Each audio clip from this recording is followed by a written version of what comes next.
Assalamu alaikum. Welcome to this live stream. I'm delighted tonight to be again with Jamie. How are you doing? Alhamdulillah, I'm very well, Sabur. How are you? Assalamu alaikum. Wa alaikum salam. It's been a long time. When was the last time we met in person? Must have been years ago.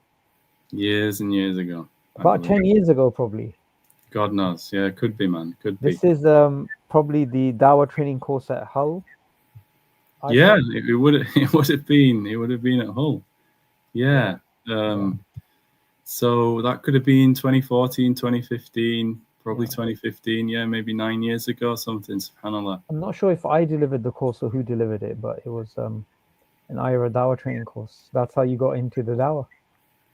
Yeah. Well, actually, shortly after I became Muslim, I remember attending a Call of Duty workshop, as they were known back in the day, at Leeds Beckett University, or it could have been Leeds Metropolitan at the time. And Hamza Zortzis, it was him that was leading the workshop, and in discussing like the cosmological argument or the Quranic cosmological argument, I remember listening along and thinking, I want to get into this stuff. This is the stuff I want to talk about and think about. And so that was probably the moment that triggered the exploration into philosophy of religion and stuff, to be fair. Yeah, and it's a really underdeveloped area. I mean, if we compare this to the Christian community, we're not even 1%. Uh, Very there's true. so much work to do, and so few individuals like yourself who are, passionate about it. But it's a need of the hour. Yeah, I agree with you. I think there is an increase in the number of Muslims that are getting involved in contemporary philosophy of religion. So we're starting to see more and more people, but still it's going to take a long time until it becomes like a significant portion of the philosophers of religion that are Muslim, I would say. Yeah, yeah, or at least they have made their mark. Because if you are to True. go to Waterstones or whatever and look up a particular book on the philosophy of religion or science and religion, or even just look up a journal, Yes. Zygon, whatever it is, you will not really come across much literature, even though there's lots of discussions to be had on a whole myriad of topics from predestination to design. But there just Yeah. isn't that involvement. So, Alhamdulillah, so before we get into what you've written in terms of the Taymiyyan discourse on design, what motivated you to look at Ibn Taymiyyah in particular? Because obviously, there are many other great thinkers that you could have, looked at. Yeah. I mean, in general, I suppose it's very difficult for me to kind of trace back trace back the specific moment where I kind of thought, oh, Ibn Taymiyyah, I want to learn more about Ibn Taymiyyah, or I want to work on Ibn Taymiyyah. But if I had to kind of have a hunch at where I think I probably gravitated towards him, at least one of the reasons was in exploring these different philosophical arguments for the existence of God, like, for example, the design argument, which we'll talk about today, inshallah, I came to realize that actually many people that hold religious belief, if not most people, don't necessarily hold it on the basis of these arguments. So I came to wonder whether there might be some other grounding for their religious belief apart from arguments. And so this idea that that belief in God is somehow intuitive or natural or something like that, that kind of made sense to me. And then when I found that, this is the sort of thing that Ibn Taymiyyah had said a long time ago, I suppose that was the moment where I started to explore his ideas further.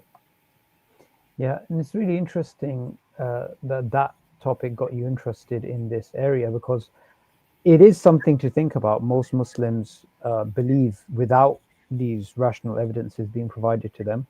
But also in the history of religion, you will not really find people relying purely on these rational arguments. Just earlier on today, I had an interview with Peter Harrison, and he's really focused in on on the topics of naturalism, supernaturalism, and their genealogy.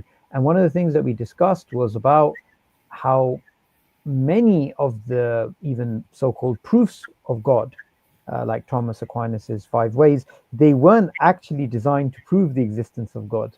Right. It was presumed. And another really interesting thing I found is in his book, Some New World, he goes over how, in the same way that there's a relationship between the sun and light, there's a relationship between the mind. I'm getting the order somehow wrong, so I'll rephrase it. But you know what I'm talking about. That reason was linked to God. In order to see or understand, you would have to have this metaphysical framework before you could look at the world. And then reason was then secularized and separated from its theological underpinnings, which is really interesting. Yeah, it is interesting. One of the things that you picked up on there with respect to like Aquinas and the proofs for God's existence, like the 5 ways that he's famous for, it is interesting if you look at these early medieval Christian theologians like Aquinas or Anselm and Augustine, and their approach to natural theology or offering arguments for the existence of God seems to be what sometimes is called a faith-seeking understanding approach. So faith is the sort of initial starting point, some kind of commitment toward God. And if you actually read, for instance, Anselm's Proslogion, where he develops the ontological argument, which is like, a philosophical argument par excellence, right? It's an a priori armchair philosophical argument.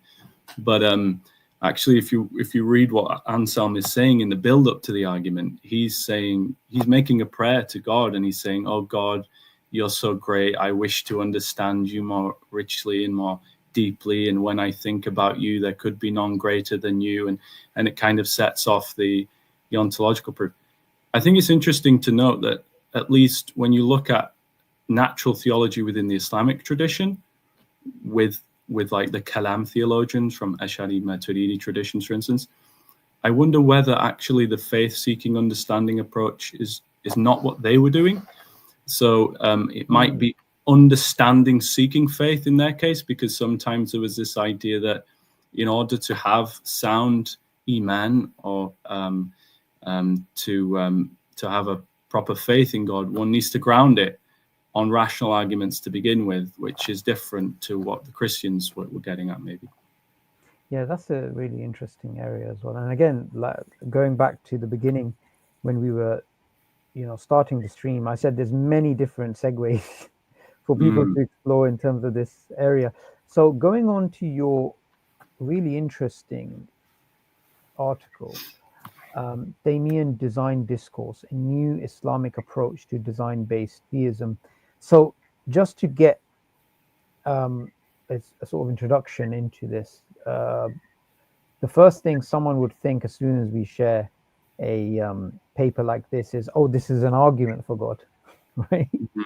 And obviously it's not. So if you can give a summary of what it was that led you to write this, and what the main upshot is.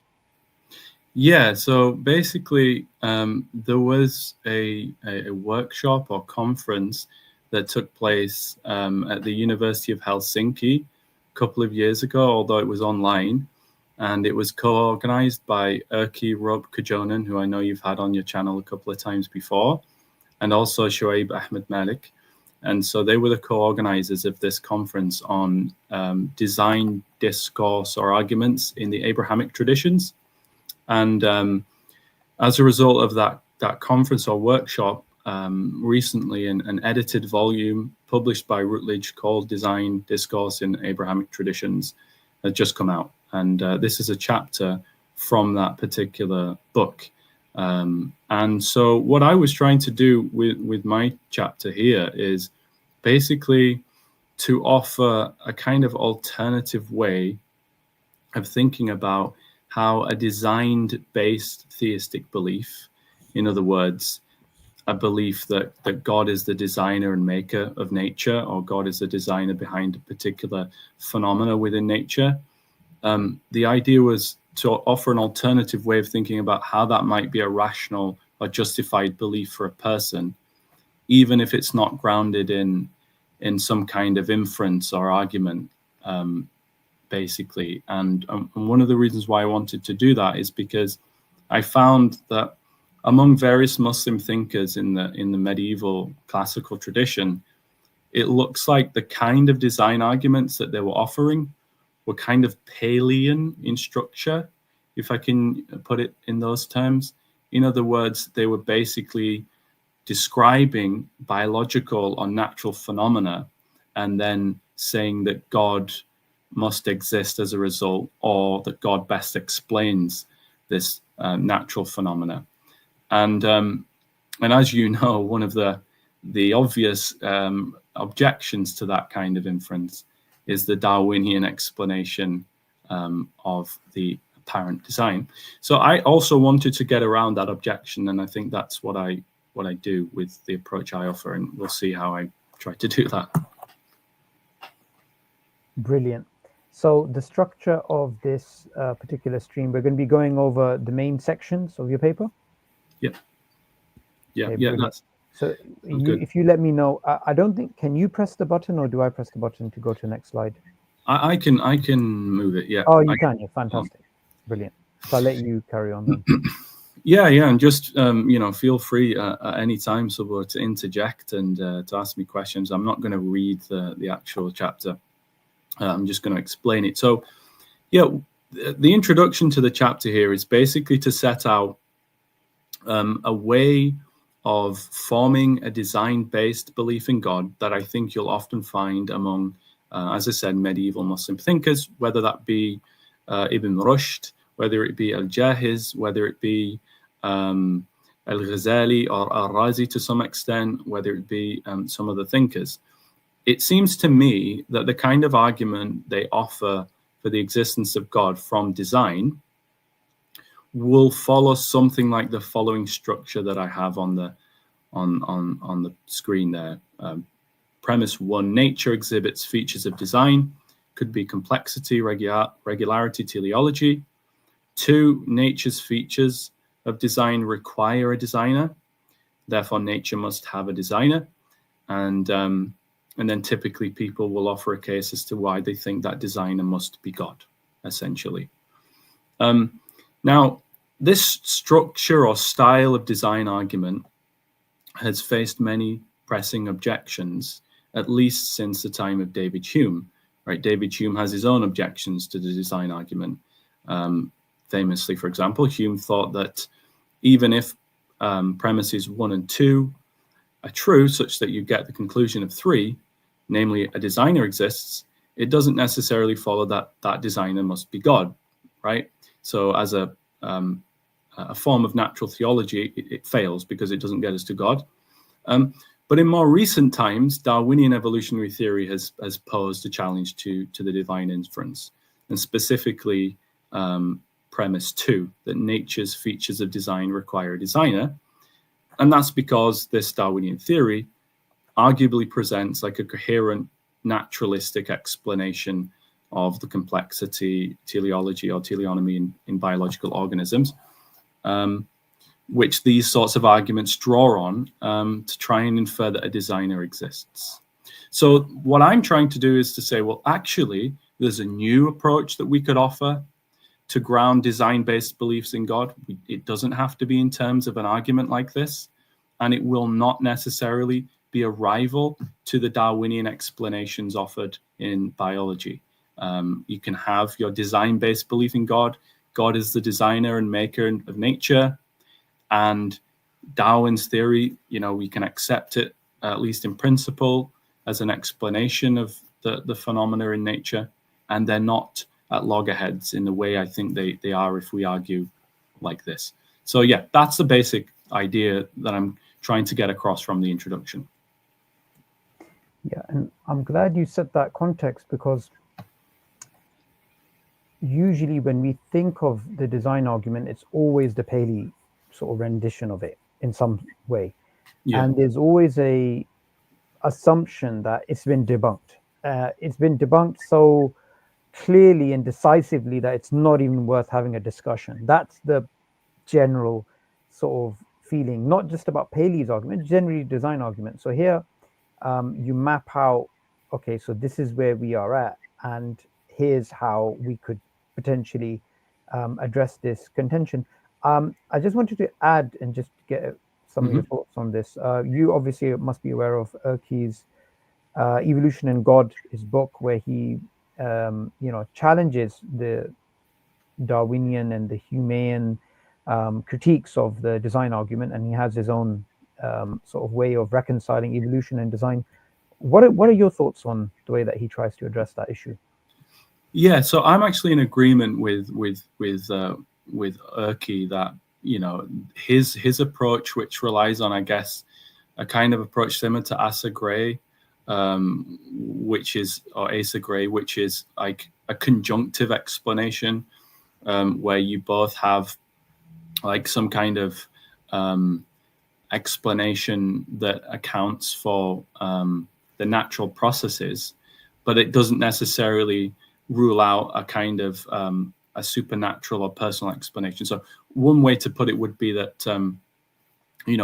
if you boil a kettle to make yourself a cup of tea, right? One explanation as to why that kettle, why the water of the kettle has reached boiling point for your tea, is in terms of the scientific processes or physical processes that make the water reach boiling point. Another explanation is that you, a person, decided to flick the switch and turn the kettle on. And it doesn't look like those two are competing, but they're different forms of explanation. One is scientific in terms of the laws of physics, and one is in terms of the personal intentions and actions of an individual.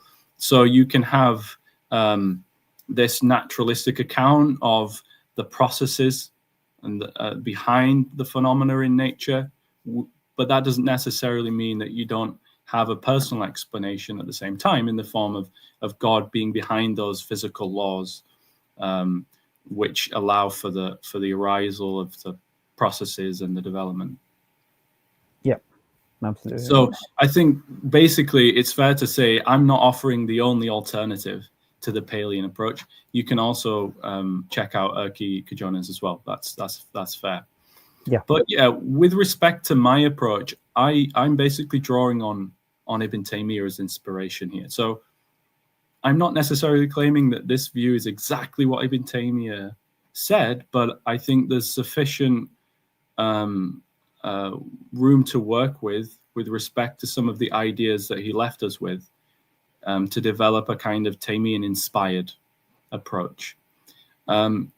So what I'm going to do then is I'm just going to set out what I think this alternative is, why I think it's significant and different to a Palean approach, and then we can just look at some objections to what I offer.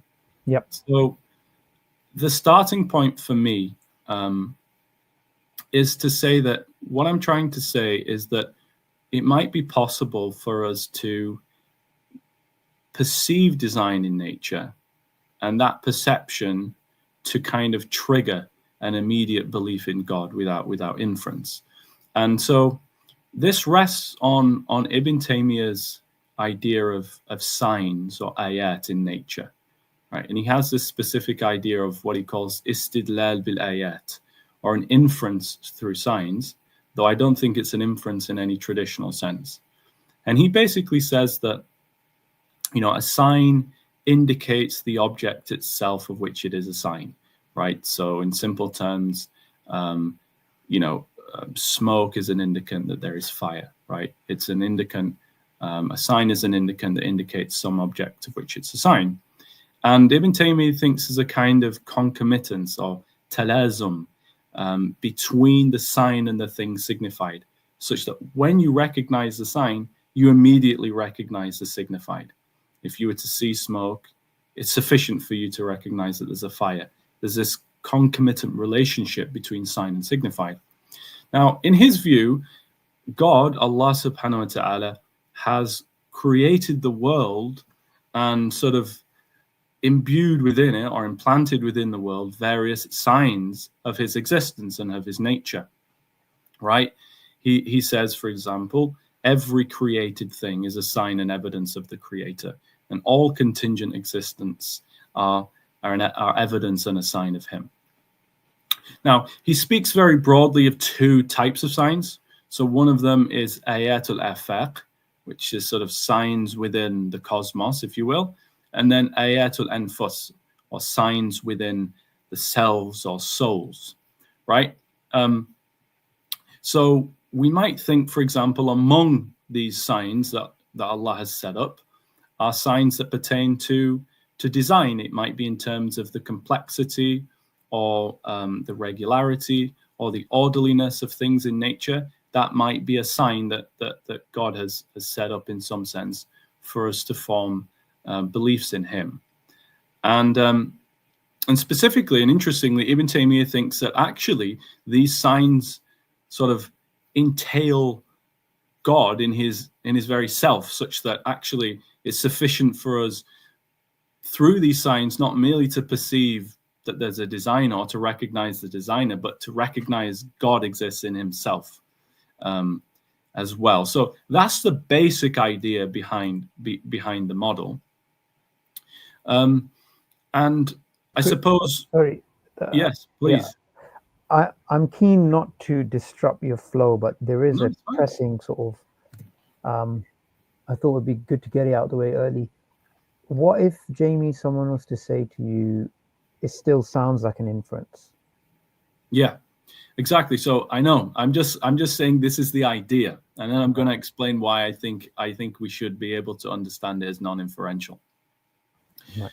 So this is at least the idea, but I grant you the point that maybe when we do recognize complexity and orderliness in nature, there is this kind of quick unconscious inference that we do, right? Maybe it's such that as soon as we see the design in nature, subconsciously we make some kind of tacit inference, like there's a premise that we don't explicitly state or recognize, but it's there, like orderly things require an orderer or a designer. Maybe that's an implicit, and we make the inference really quickly. Yeah, that would be a point that's worthy of consideration. Now, it seems to me that Ibn Taymiyyah... Yeah, go on.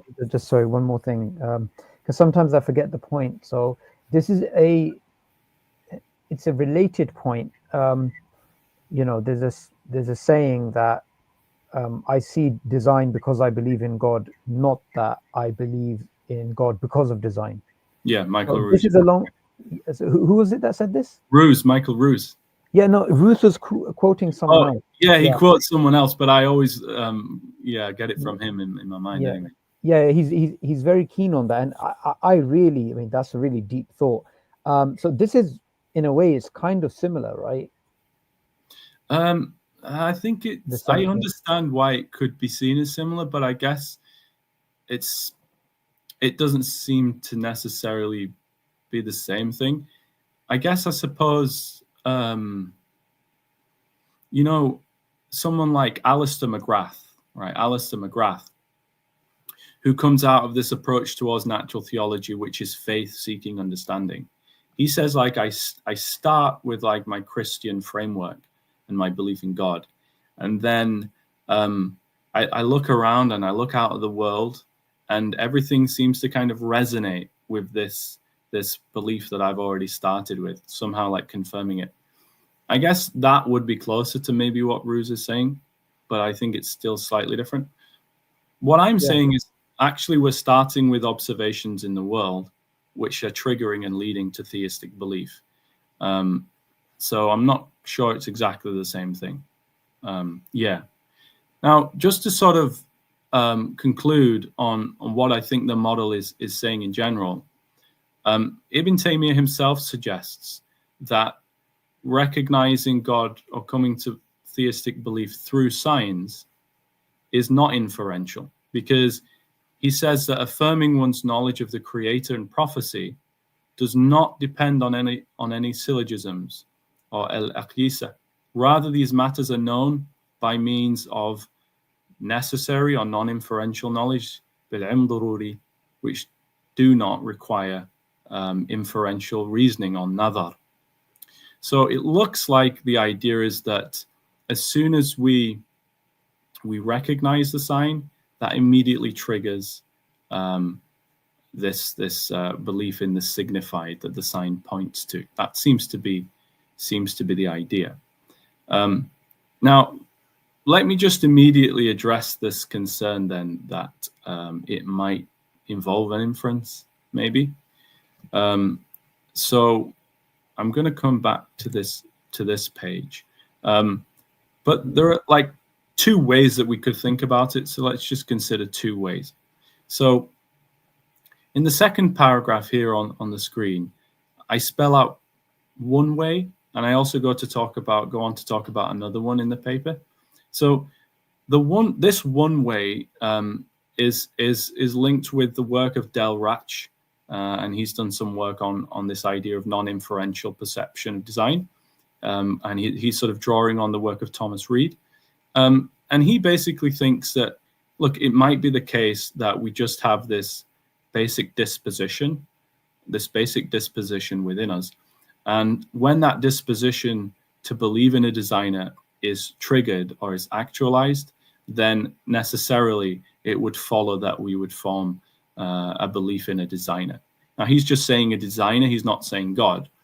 But yeah, suppose we have been fitted with this kind of cognitive disposition. It's just part of the natural cognitive architecture of a human being, that when they see marks or signs of design, that is sufficient to actualize this cognitive disposition. And so they're immediately triggered to form belief in a designing agent. So we can think about this analogously in a couple of ways. So, one would be that I have a kind of cognitive disposition linked to my sensory faculties, like for instance, my sight, my faculty of sight. And when I get relevant information through like energy streams from external objects in front of me, like the laptop that I see now, when I receive that kind of input, because I have a disposition to form a belief in an external object, once I receive that input, when I do, I'm naturally triggered to form a belief in an external object. Analogously, if we do have this cognitive disposition to form belief in a designer when we see design, the same thing could work. I do talk about how this is linked to work in cognitive science of religion, and I'm going to sort of leave that for now. A second way, though, that we could think about this, and again, I do talk about this elsewhere in the paper, is an idea developed by a philosopher called George Mavrodes. And George Mavrodes has this idea of what he calls mediated perception. So here are two examples. Suppose, Sabur, you call a friend on the phone, okay, and in calling a friend on the phone, the sound waves that are emitted from the phone are sufficient for you to hear your friend's voice, right? But they don't come directly from the friend. They come through the mediation of the phone. Or if somebody's looking out at the moon with a telescope, the image that they perceive of the moon is mediated through the telescope. It's not a direct perception. In that sense, it's mediated. But it's like psychologically direct. You just form the belief immediately, when you hear the guy's voice on the phone or when you see the moon. So one idea might be, why is it that when I speak to somebody on the telephone and it's mediated through the phone, it's sufficient for me to actually hear my friend's voice? Well, it's because the original source, my friend, the sound waves that are mediated, turned into electrical signals, and then sound waves come out. Those sound waves are traceable to this original source and are transmitted in a way consistent throughout. Well, all of the energy streams that we receive from objects in the world have their original source with God, right? All of the energy streams we receive and input we receive from objects in the natural world ultimately have their source with God, who's the creator and sustainer of everything. So in the right situation, maybe it's possible for us to perceive God, his presence, his existence, that's mediated through the objects of the world, because all of those streams that reach us are traceable to the original source of God. Again, analogous to the phone, the telescope. And again, it looks like it doesn't have to involve an inference there. It's more perceptual. So I hope that gives you some idea of, yeah. That's a brilliant example that he gives, and it kind of reminds me of, I've forgotten who it was, but they were giving an example in defense of panpsychism that the brain acts in the same way that a radio does. It's not that the music is coming out of the radio; it's obviously being transmitted from somewhere else, and it's you could stick the radio in one corner of the room or another part of the house, or in another part of the city, you're going to get the same music, but it's not from the object itself. Yes. So it's perceptual. No, not perceptual. It's mediated. It's mediated, and what the panpsychists are arguing is consciousness is not emergent. It simply is mediated, right? In the same way. So I think that's a really strong rebuttal to those trying to argue it's an inference in the traditional sense. Yeah, exactly. Yeah, I think it's a helpful way of conceptualizing Ibn Taymiyya's ideas as well. Yeah, it's helpful. Right. So suppose we are in a situation where, suppose we spend some time in the natural world and we look out at the starry lit night sky, or we ponder the beauty of a forest or the tops of a mountain, and we have this overwhelming sense of Allah's presence, of God's presence, and it makes us want to say, Subhanallah, Subhanal Khaliq, and so we do form this immediate belief in God that's sort of mediated, if you like, through our reflection on the starry lit night sky, or on the trees in the forest, or the mountain tops. Okay, so we formed a belief. All right, we formed a belief in a design, or maybe even in God. But is that a rational belief, or is it justified, or is it a piece of knowledge, or is it just a guess, a haphazard kind of belief? Well, what I want to say is that it kind of depends on what we mean by knowledge, or what we mean by justification and stuff. Now, one theory of knowledge that I've defended elsewhere, linked to Ibn Taymiyyah, would be what you can see on the screen now, conditions 1 to 4. And in a nutshell, the basic idea is this. If we form a belief that's true, and that belief is the product of reliable faculties that are, reliable at getting us true information about the world, and if it's functioning well at the time in the right circumstances, then we can know. So, the analogy here is, again, if I'm looking at an external object on my desk in front of me, how do I know there's really an object there? Well, if my belief is produced by reliable faculties, functioning as they should do in the right conditions, and it is true, then I know that there's an object in front of me. So if that's okay for ordinary sensory perception, and we've got the cognitive architecture there, maybe the same is the case for beliefs in God. And of course, all of this is connected to this idea we have this fitri, theistic faculty or disposition. When it's primed in the right way from design-based reflection, perception, and it works properly, we can have knowledge in the design. So there's a related, I guess, topic we should bring in. This particular paper would be read differently by people who have a different view on epistemology. So someone's a rationalist or an empiricist. They may interpret this as a stronger or weaker argument based upon their understanding of what they see as a justified belief or not. Correct.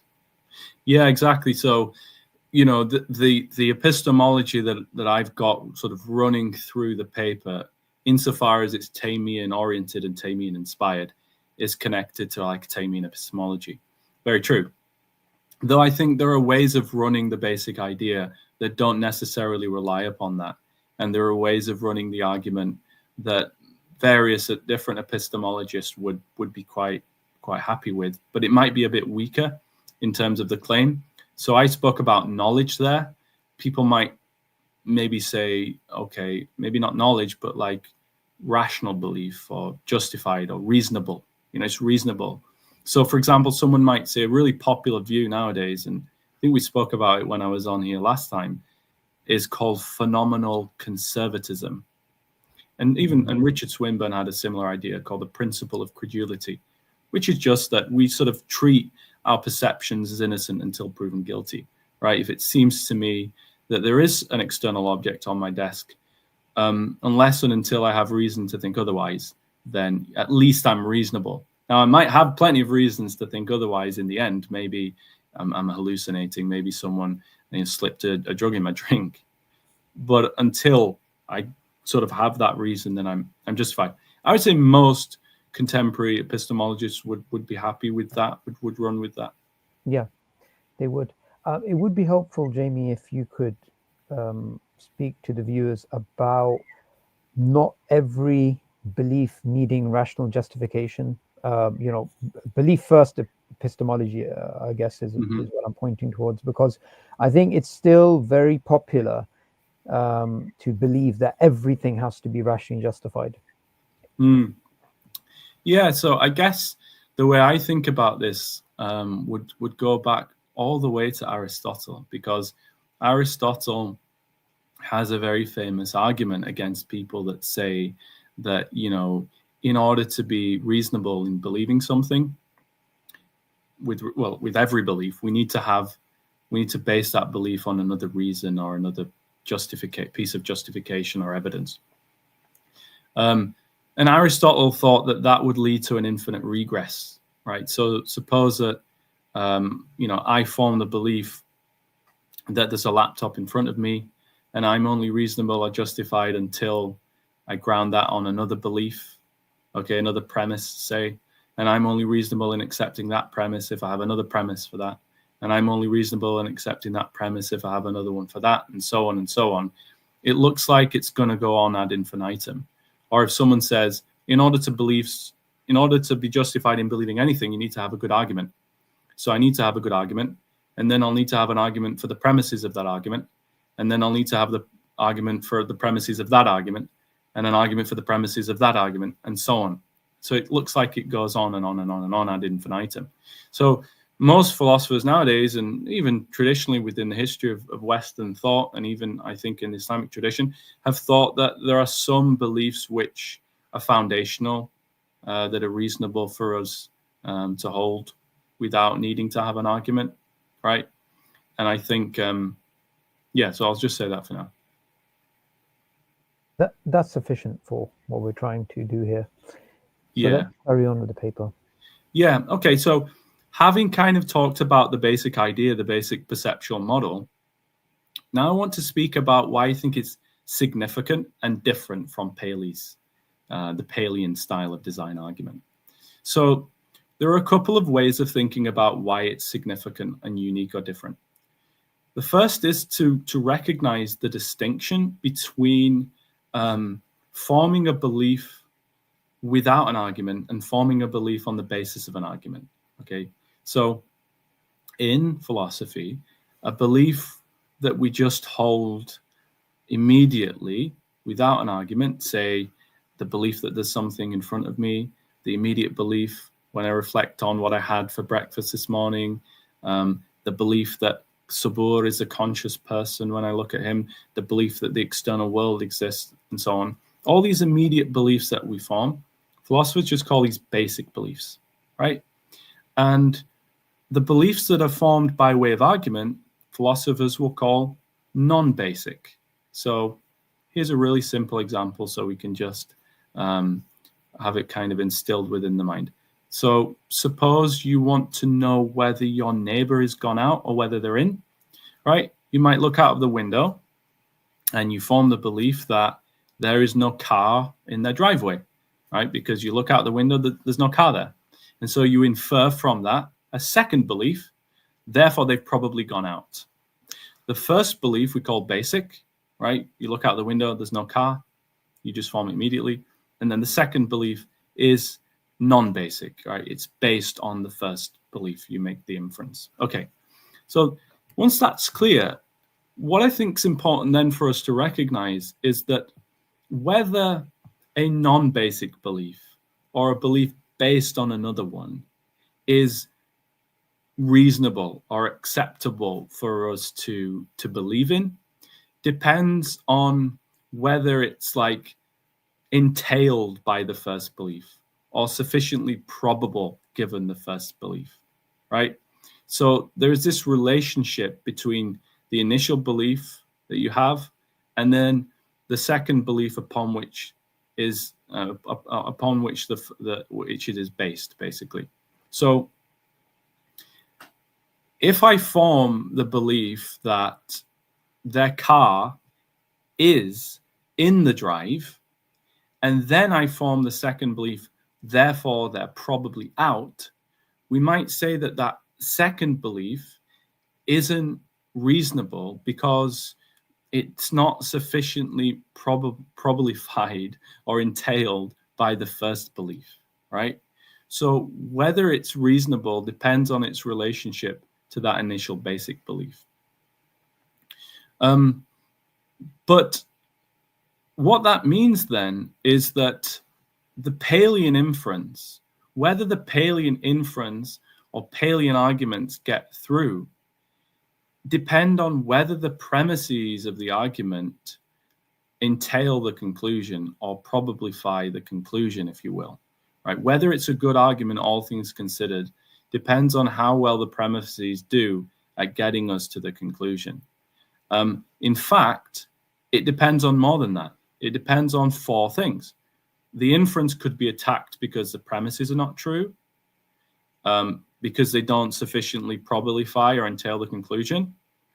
The logical form of the argument is invalid, or because of some independent reason for rejecting the conclusion. So if I go back to the initial argument, whether the belief that God exists is reasonable for us depends on whether these premises are true. It depends on the logical form of the argument, for example. It depends on how strong the premises entail the conclusion. And it depends if we have some independent reason for thinking the conclusion is false, right? So there are all of these different ways that inferences could go wrong. None of those ways, not one of them, apply to basic beliefs. Okay, nothing about basic beliefs are not arguments, so there's nothing to do with validity. There's no logical validity. Basic beliefs are not dependent on premises, so it's nothing about whether premises entail or probablify a conclusion or whether premises are true, and so on. So if you form a belief in a basic way, in an immediate way, you're not doing it on the basis of an argument, right? So whether that belief is justified or not is somewhat different to whether an argument is justified or not. And so the relevant critiques of an argument may not apply to the critiques of a basic belief. Suppose the Palean inference is invalid. Let's just suppose it's invalid or just unsound, because Darwin's evolutionary theory has explained away the second premise of that inference. Does that mean that my basic belief, this immediate belief that there is a designer or that there's a maker, that I formed immediately upon reflecting on the universe, is itself unjustified for me? Well, not necessarily, right? So that's the first point. The attack of the Palean inference doesn't have any relevance to my immediate basic belief that's perceptual and design-based. Okay, so that's the initial difference. So I don't know if you have anything to say at this point, Subodh. That's very clear, and I think it's really important to highlight that, because the usual response is to simply point out, well, this doesn't follow, or this premise is faulty. But like you said, none of those things apply to basic beliefs, and they're formed in a way that's quite immediate. Yeah, exactly. Now, that's not to say that all basic beliefs are reasonable, because surely they're not.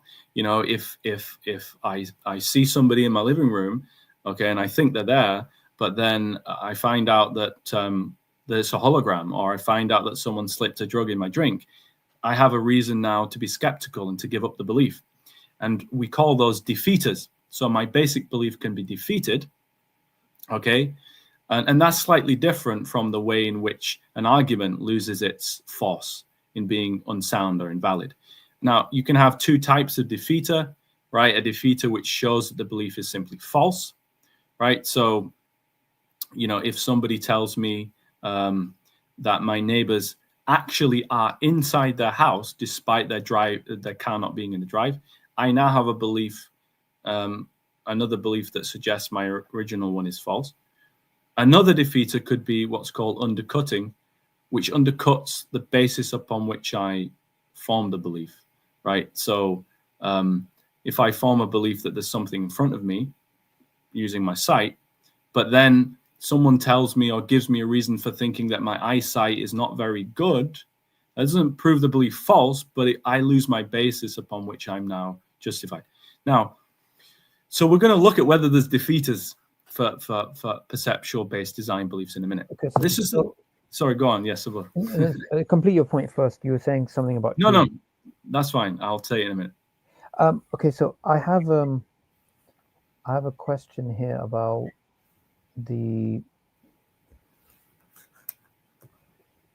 if I was to take your approach and use it to form my own belief, say I'm a layperson who comes across some complex, there's some study of some sort of beetle with, say, the bombardier beetle with its two chambers that, you know, has this explosive way of defending itself, and I'm to form a immediate belief that this is design, that would be not a traditional sort of argument for design, but it would be a valid, it would be a belief that I hold to be rational, in spite of whether the extended evolutionary synthesis or neo-Lamarckian or neo-Darwinian or whatever theory is prevailing. That would be irrelevant.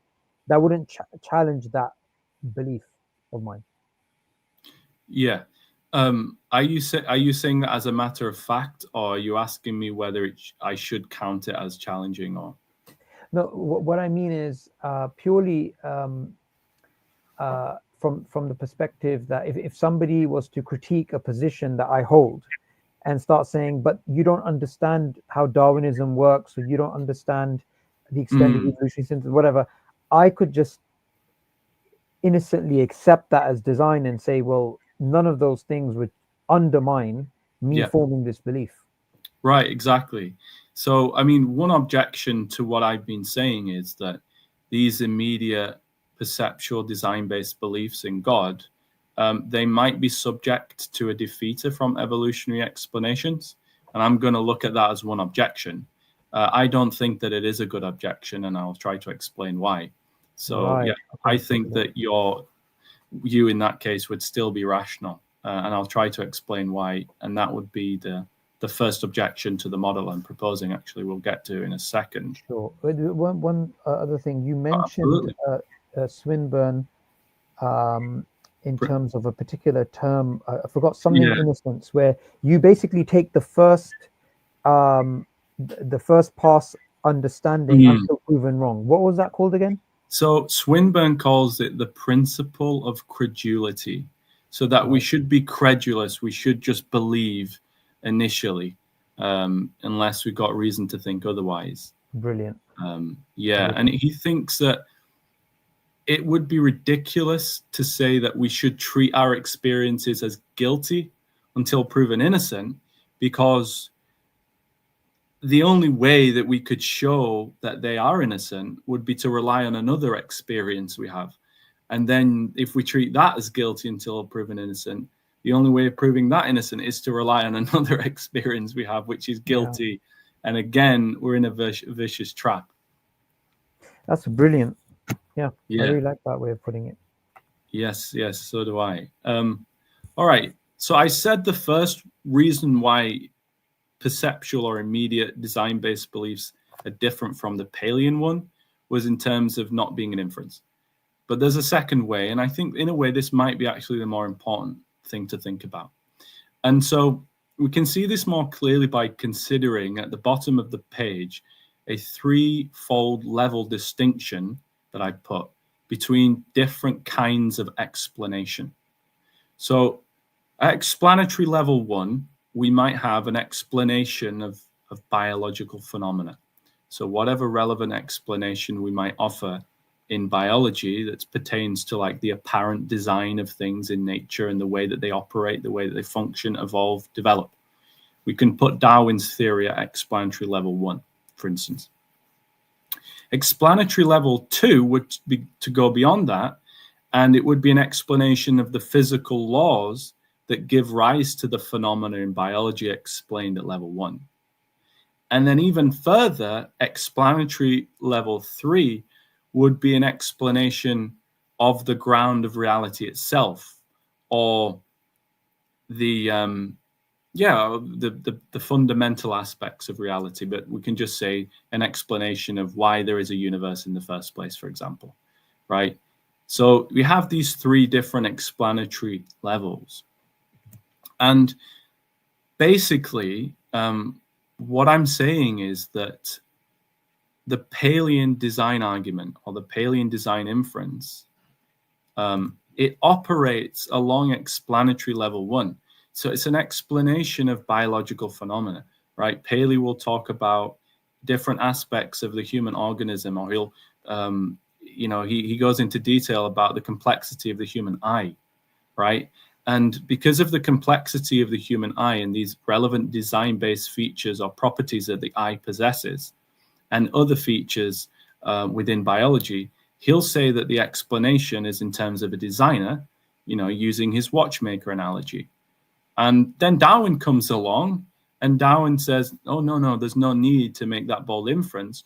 We have a coherent naturalistic account. We don't need to invoke a designer. We have these mechanisms of natural selection and random mutation, and that can explain what you think must have a designer, William Paley.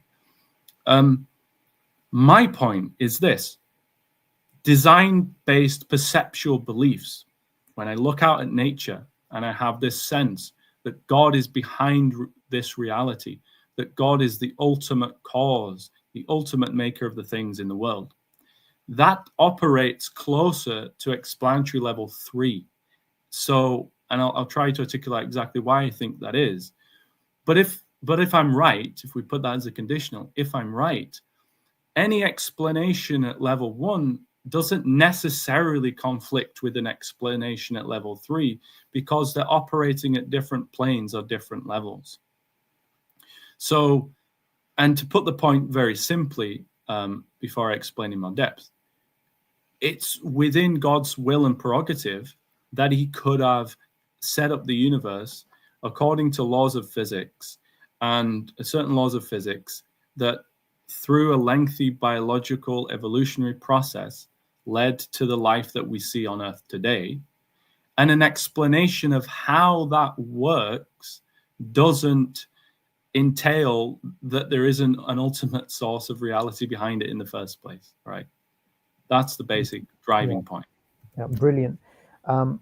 While you were saying that, I just remembered a conversation that happened between Francis Collins and Dawkins in terms of this very point, because when it came to design, Collins was saying he believes in design, and Dawkins was obviously trying to challenge him on that, and he took it back to the laws of the universe, and that's where Dawkins didn't have a response, because like you said, that's explanatory level 3, and it doesn't conflict with whatever prevailing theory of evolution is fashionable. It makes no difference. It's actually operating at a higher level, if you like. So what I found interesting in that debate, and anybody can watch that discussion between Collins and Dawkins on Premier. Unbelievable. Yeah, I've seen it. Yeah. So what you'll see is at that point, Dawkins simply has nothing to say, because like you said, it's just operating at a different level. So if the greatest Darwinist alive cannot respond to that point, it just goes to show you that it's simple, but it's absolutely brilliant, and it gets the point across.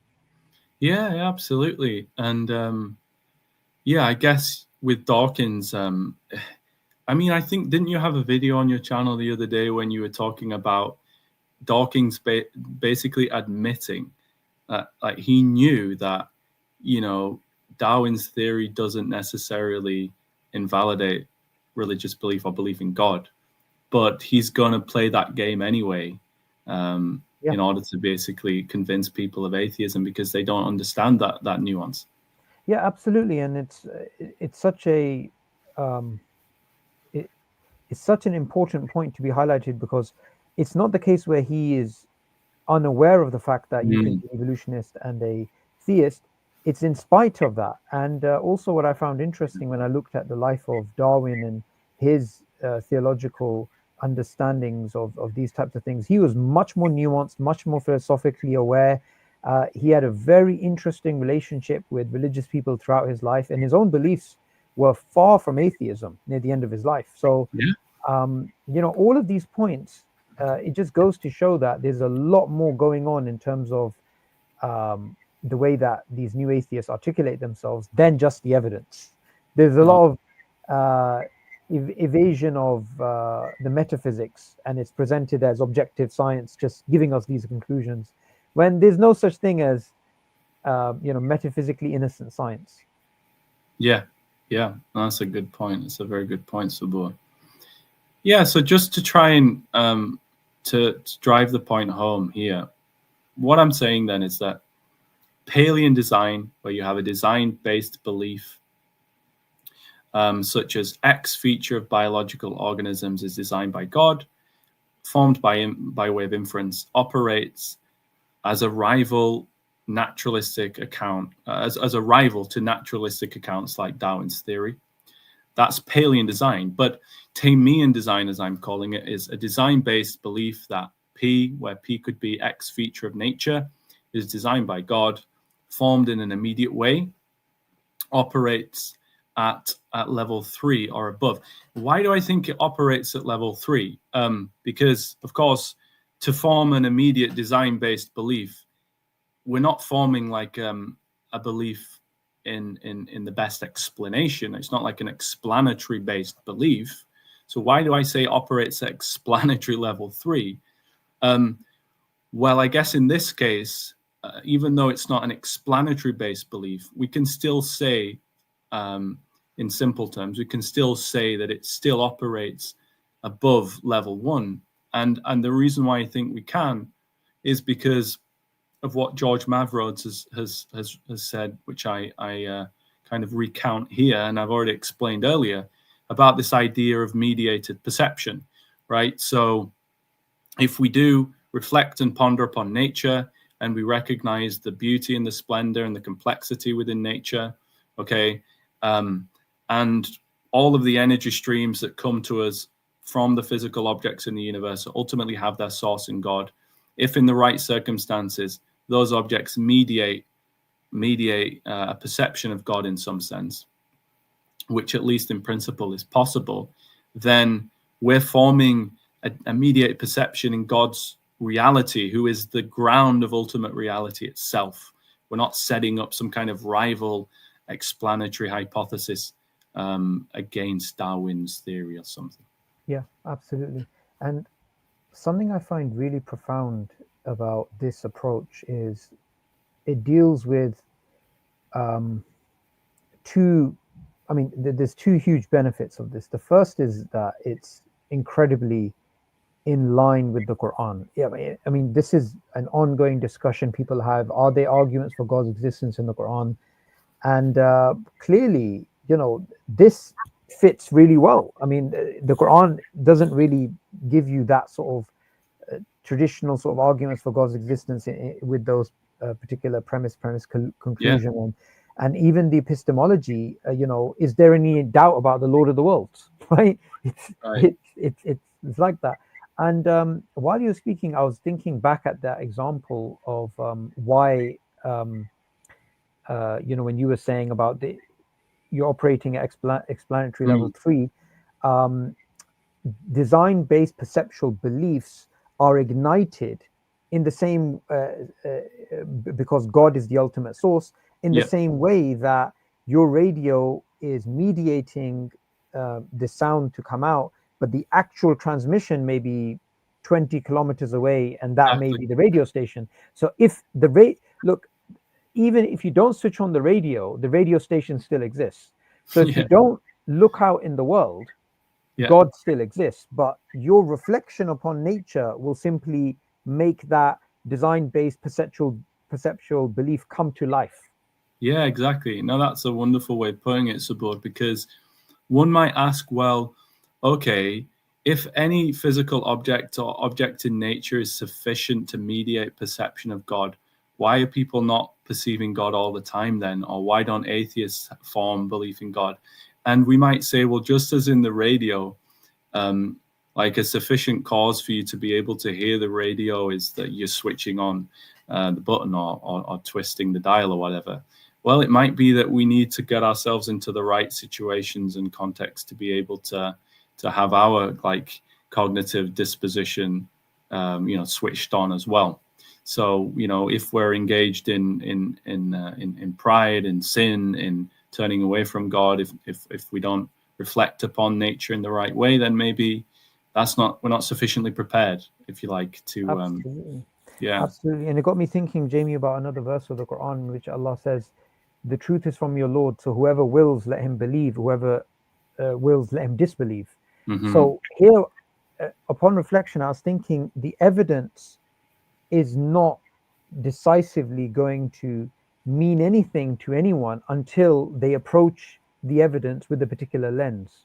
Mm-hmm. So, it's not as clear as we know that there are 4 nucleotide bases in the DNA, right? Yeah. It's not like God's existence is as clear as that for everybody. Yeah. If somebody approaches the question, like you said, with sincerity, they will see it clearly. Mm-hmm. They will have that, design-based perceptual belief ignite. And if someone doesn't want to, they simply will not. And in my experience of debating with atheists, what I've found is a lot of it has to do with attitude. It has to do with attitude. It's not to do with their actual belief. And even to the point, I would say, Jamie, that for many of the atheists that I've seen come to Islam that previously were hardcore, not just atheists, they were naturalists. They just believed everything was natural. The change to come to belief in God is not really due to any new information, like some new study came out about the DNA or something, right? Yeah. It's like the same design architectures out there ready to invoke those design-based perceptual beliefs, but they just didn't have the right mindset for that to work. Right. And when it did, through the death of a family member, traumatic experiences in terms of whatever issues, a spiritual feeling by doing sajda or something else, right? That seems to be the cause, not the evidence itself. Yeah. Yeah, that's really interesting. It also just reminds me of one last thing I'll say before we get back to the chapter. Something else that George Mavrod's mentions, and I actually have published an article on this particular topic as well, reflecting on what he was talking about. But like one issue in contemporary philosophy of religion concerns religious disagreement. So like you might have a believer in God and a disbeliever, an atheist, and both of them are, as smart as one another. They both graduate from the same universities. They took class together. And they're both aware of the arguments for and against God's existence and stuff, right? And so people will say, well, you believe in God, but given that your atheist peer is just as aware of the arguments as you are and is just as smart as you are, shouldn't that give you reason to doubt or give up your belief or hold it less firmly? And one thing that I developed in reference to something Mavrod said was that, well, perhaps that's not right. No, because actually God, and this is a Quranic thing, that God guides whomsoever he wills, that God reveals himself to whoever he wills, right? And it's God's prerogative to reveal himself to whoever he wills. So if it seems to me that God exists from my experience, just because my atheist peer doesn't believe in God and it doesn't seem to him that God exists, why should that worry me? Maybe God has a good reason for not revealing himself to my friend at this time. Maybe he's not prepared for it. Maybe it's not the right time. Maybe Allah will reveal himself to that person later on. How do I know? That shouldn't bother me. Absolutely. Yeah. All right. So let's just turn then quickly to kind of wrap things up. I guess we don't want to be going on forever and ever. there are three objections that I want to consider, and then I'm done. So the first objection comes from evolution itself, comes from Darwinian evolutionary theory. And the objection is that, okay, Jamie, I get what you're saying here. Maybe evolutionary theory doesn't provide a rebutting defeater for your immediate design-based belief in God. In other words, it doesn't show that that belief is false, right? But maybe it undercuts your basis for thinking it's true. Like when you learn about Darwin's theory, you should start to question and maybe doubt that things in nature really do have a designing force or really are designed. Right? That's the objection. Okay. And the way that I respond to this objection is in reference to Ibn Taymiyya's divine action model. Right. So on the second paragraph of the chapter here, I basically explain the divine action model. Right. So it's in Ibn Taymiyya's view. First of all, God is the source of everything that exists as creator and sustainer. And so that if any created entity imparts or receives causal influence in the world, it does so only if God wills, right? And he'll refer to God as musabbibul asbab, or the causer of causes.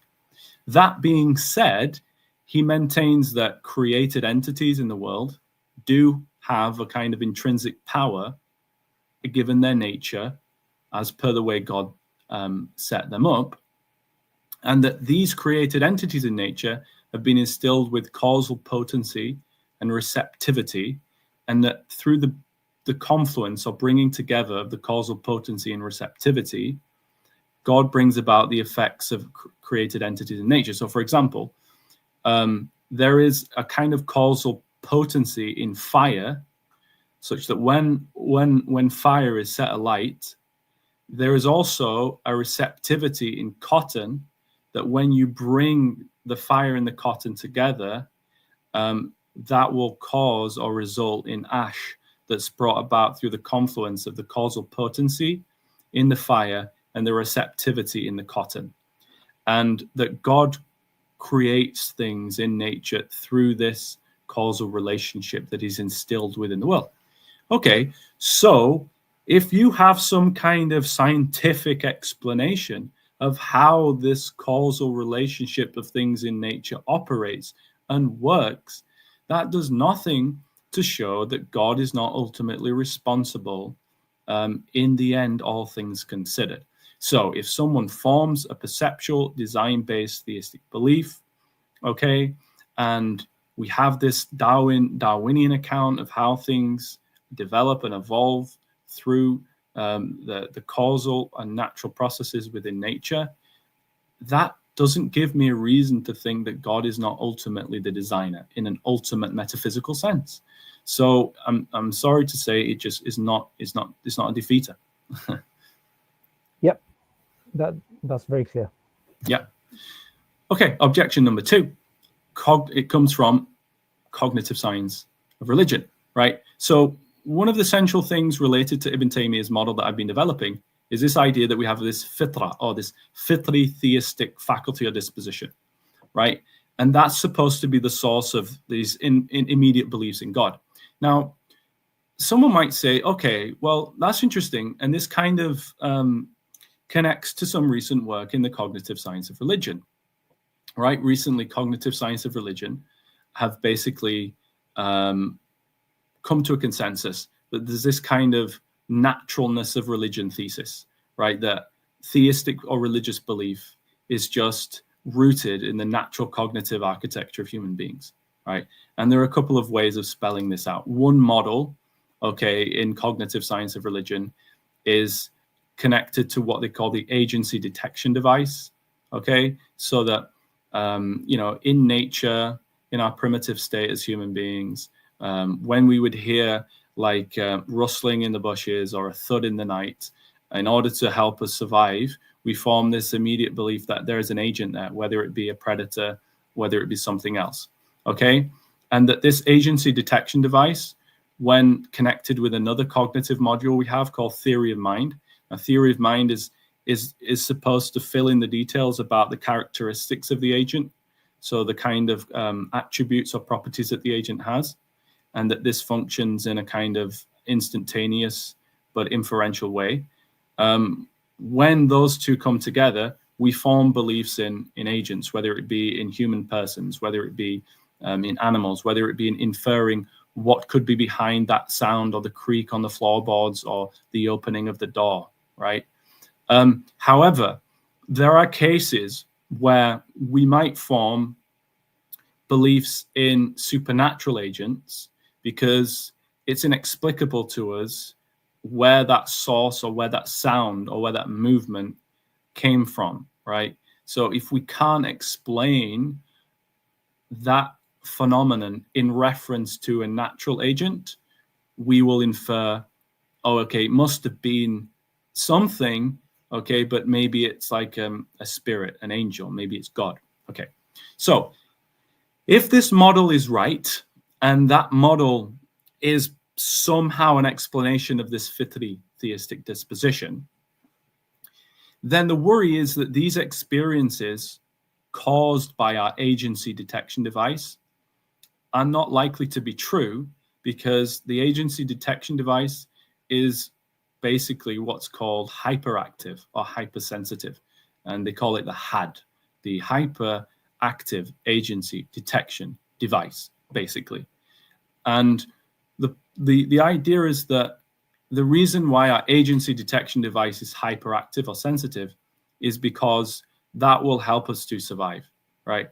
If I hear a sound if I'm in our more primitive state as humans, if we had to hear a sound or rustling in the bushes or a thud in the night, now if we form a false positive, we think there's something that's present, but that's false. Well, so what? At least it'll get us to protect ourselves, okay? And it'll help our survival.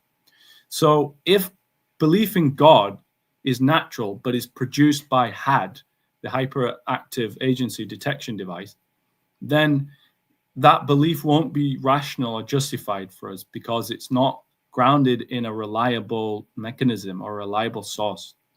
That's the objection. Okay, and I have obviously a couple of responses. I don't know if you have anything at this point to say about that, Sabur. Yeah, just it might not be the best example, but I'll just leave it to you to sort of decide that. Say this hyperactive agency detective, what's it called? Agency device, right? Detection device, yeah. Detection device. Well, we could just say, well, we design fire alarms to be overactive.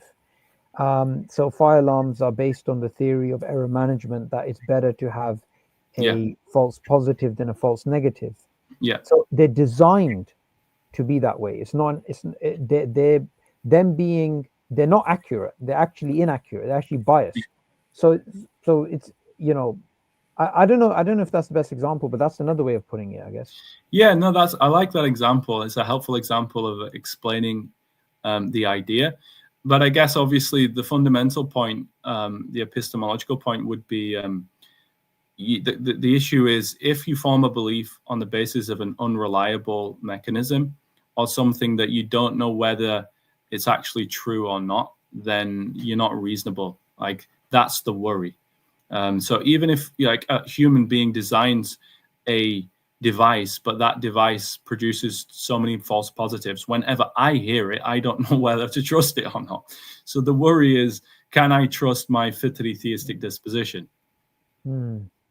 Right. Now, there are roughly three responses I give to this, I guess. Two of them are from cognitive scientists of religion, and one of them is from thinking about Ibn Taymiyyan a bit more. The first response comes from what Larry Launanen has said, and that is that the unreliability of HAD, for instance, seems to be contextual. So it's kind of wrong to speak of HAD as being unreliable just in general, because it's that very same device which produces our beliefs in human agents and in animals too, right? So it seems like in certain contexts, it's not all that unreliable, unless we want to say we can't trust it for forming beliefs in agents and human agents and animals. Right. So we need to then say something more specific about why would it be unreliable in the context of forming belief in God? What exactly is it that makes it unreliable specifically? And related to the first point, Justin Barrett said that there is this problem of collateral damage. You know, if we basically say we can't trust this device at all, then we'd say that we're unreasonable in trusting it for our beliefs in other persons, in other human persons. So we don't want that unwanted epistemic collateral damage. So we need to be more specific about the context under which it's supposed to be reliable and unreliable. And I try to spell it out maybe my own way now in reference to Ibn Taymiyyan. So the first thing to say is that Ibn Taymiyyan does recognize that our fitri faculty, if you like, is not always reliable. There are circumstances in which it could be unreliable.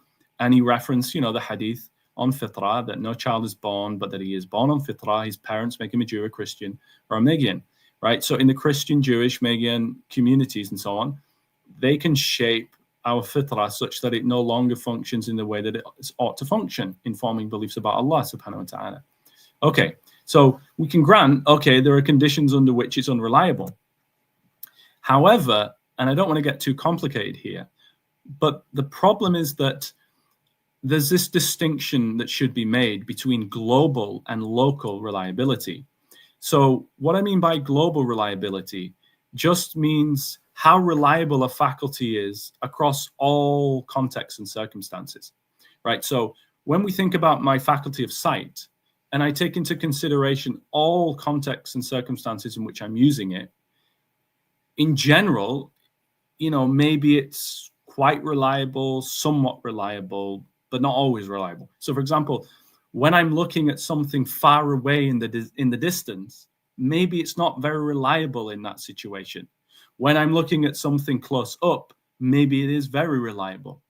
So, what I want to say is that a theory of knowledge like the Taymiyyan epistemology is really just interested in local reliability, right? So, in a specific localized context, if my faculty is super reliable in that context, it doesn't matter if it's generally not perfect or generally misfiring from time to time. What matters is the specific context in which I'm in. And so, again, in general, maybe this fitri theistic disposition in general is somewhat reliable, quite reliable, sometimes unreliable.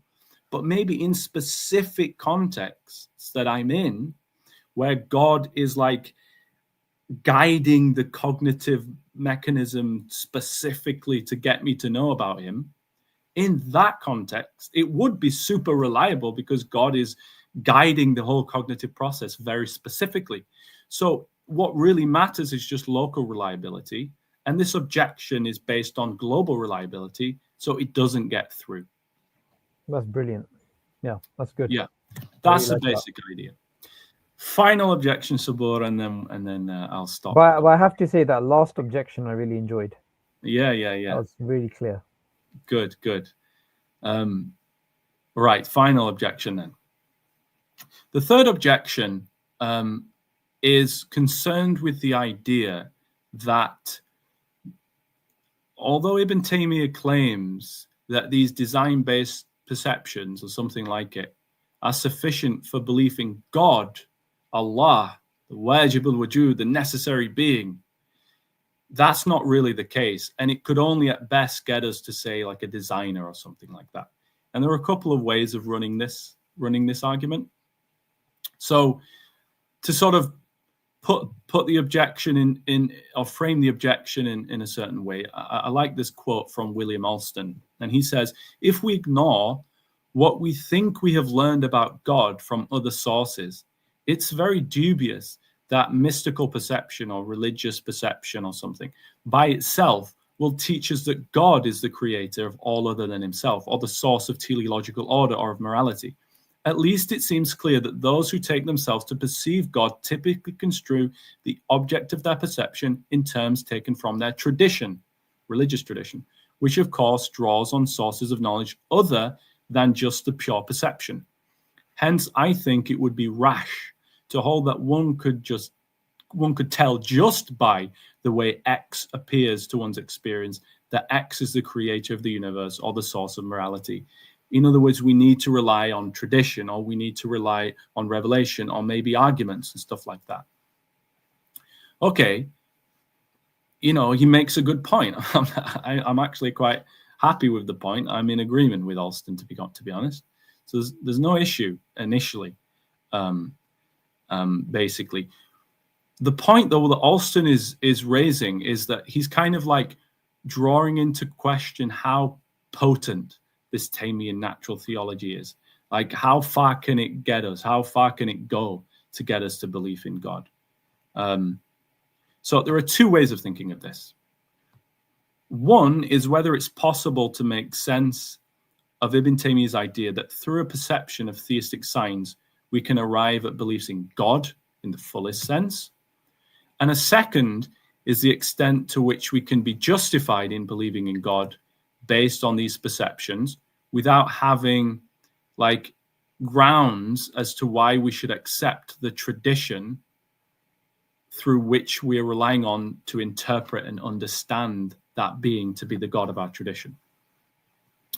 So what I say here basically is that let me just get to the right place.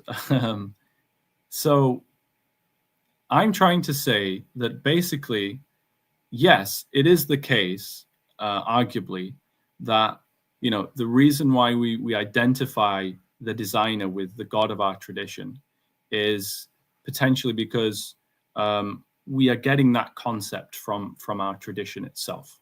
Okay, fine. But what I want to say is that that's only really a concern if you think that it is necessary that we need to have independent arguments for thinking our tradition is true in the first place, right?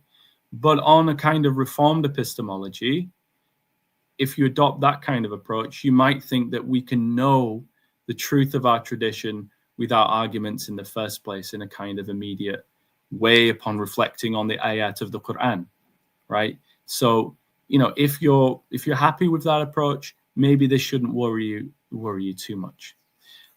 The second concern is about that idea that still actually we should have evidence or grounds as to why we should accept the concept or the tradition that we're deriving the concept from as being an appropriate way of interpreting the belief. And the basic idea here is that actually all the perceptions and beliefs about the world that we form are shaped by concepts. That's just the way it works. As Caroline Franks Davis puts it, the fact that an experience has been interpreted in terms of a specific conceptual framework cannot in itself make that experience suspect.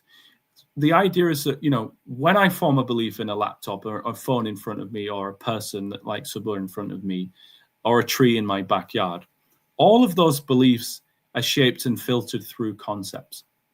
And so if it's only reasonable for me to accept the belief until I somehow have an argument sort of defending why the concept is appropriate, then I'd be stuck in a skeptical bog because all of my beliefs are shaped by concepts. So again, let's treat the experiences and beliefs filtered through concepts as innocent until proven guilty. And that's the basic point. Brilliant. And what I like about this last rebuttal to this contention, and also a few other times you did this, is you simply showed how it leads to absurdities. So, yeah. A lot of the times that these contentions are put forth, the person putting forward these contentions doesn't reflect on how that, what's the term that you use, the unintended collateral damage, the epistemic damage that it's going to do. Yeah. I really love that term because I've seen that is a very common way of addressing a lot of these epistemic issues. People just don't realize that their contention is a double-edged sword. Absolutely. Yeah, I think it is Justin Barrett that uses the term epistemic collateral damage. Yeah. Yeah. a really interesting way of putting it. Yeah. So that was a really, really interesting paper. It went on longer, and in fact, we did it justice. I'm happy because these discussions are, they need to trickle down from the academic level True. to the more grassroots level. Because I'll tell you, I mean, maybe this is a good way of ending the stream. I'll ask you this question and get your personal opinion on this as a revert as well.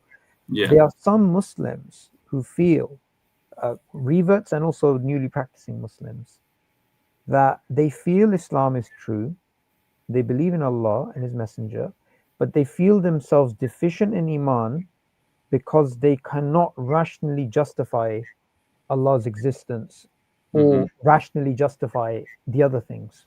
And they feel that they're somehow deficient in some way. Yeah, I mean, and of course, I think that's a shame.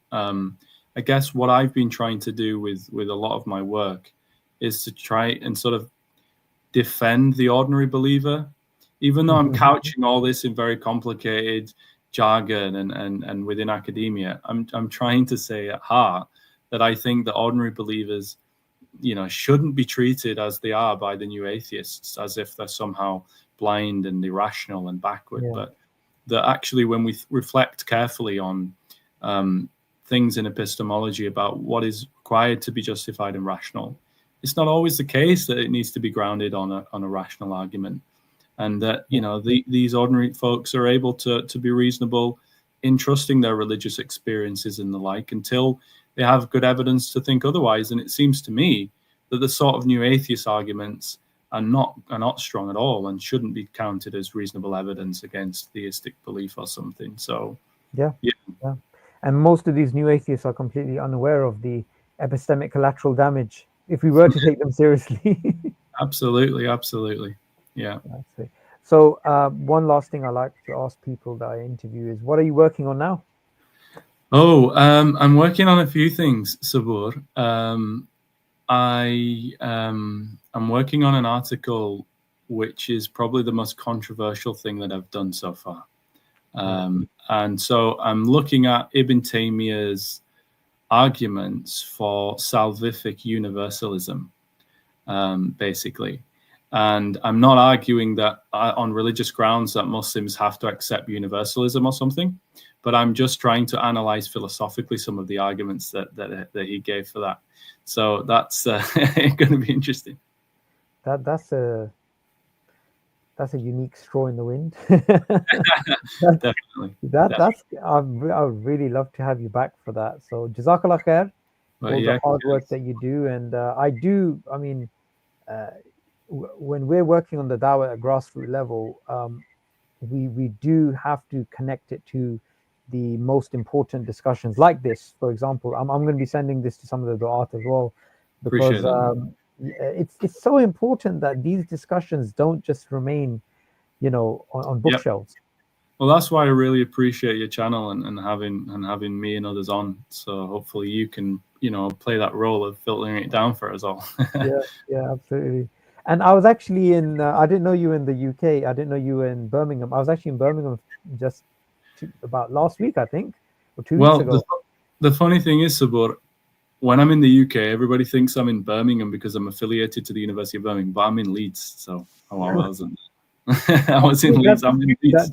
That's too far up north for me. Yeah, worry about anything north of Reading is just. But it's great. It'd be great for us to catch up, inshallah. Definitely. We should definitely do a podcast in person. And again, Jazakallah khair for all the hard work you do for the ummah. Well, yeah, it's my pleasure. Jazakallah khair. Assalamu alaikum. So.